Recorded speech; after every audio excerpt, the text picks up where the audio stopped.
as usual. The same as they say that our prophet was illiterate. Why? Because the Quran says that Muhammad is illiterate, but Quran does not say he is illiterate about writing or writing. The Quran divide mankind to two kind: illiterate and people of the book.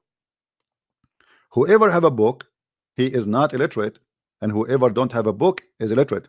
But you ask every Abdul, was Muhammad illiterate? He will say yes, but nowhere in the Quran it says that. It says that Muhammad do not know what the book. This is why he is illiterate. He is one of the illiterate. He came to the illiterate. Muhammad is trying to copy the Jews. The Gentile, Muhammad saying, I am from the Gentile and I came to the Gentile. As simple as that. The Muslims, because they are disconnected with their cult, they come to the conclusion, as long the word there is illiterate, that's mean Muhammad was illiterate.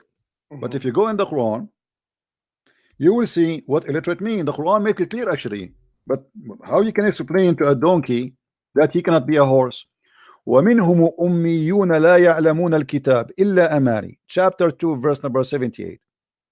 Let us read together the translation. And there among them illiterate who know not the book. Do you see it? So the Quran make it clear and give definition what illiteracy mean. In order to be illiterate is not about writing or reading.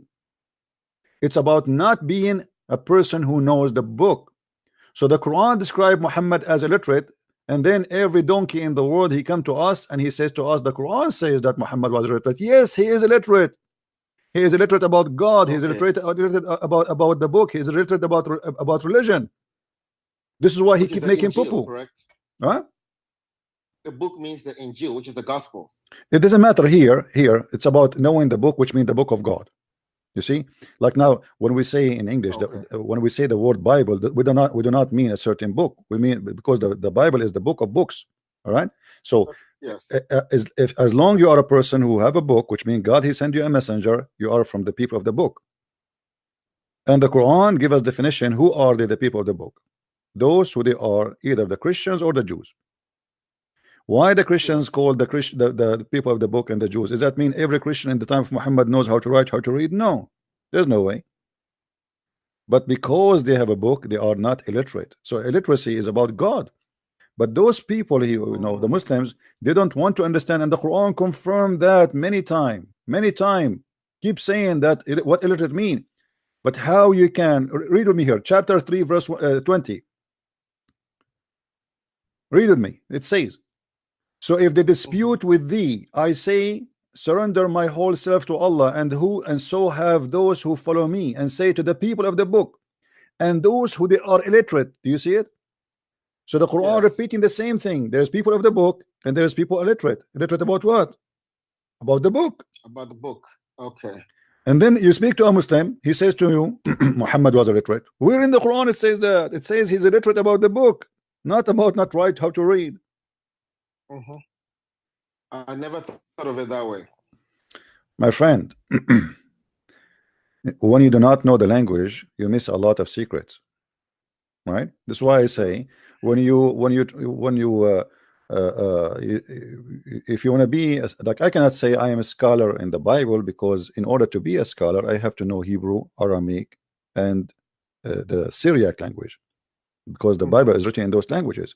So as long you cannot and you do not have the ability to be fluent, and not only just a fluent to read it, you have to be able to go deep in the language, then you cannot call yourself a scholar.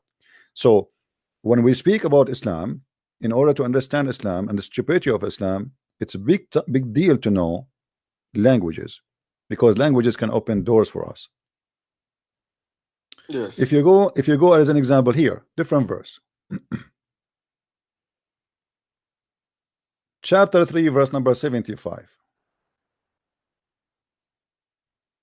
You will see the same. Among the people of the book, some who are entrusted with a hoard and gold will readily pay back.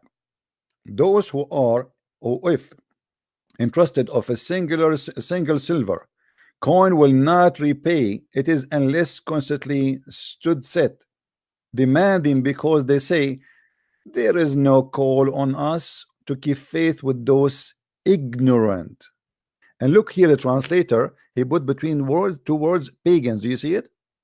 Yeah. The word ignorant here is the same, is ummiyin, illiterate. You see it? Even the donkey who translated the Quran, he tried to explain to the donkeys who they are reading the Quran that this is what it's meant. It's not about illiterate, they do not know how to write, how to read. It is about being pagan. So Muhammad is a pagan. He was sent to the big pagan. He was one of them. Yeah. He is illiterate about God.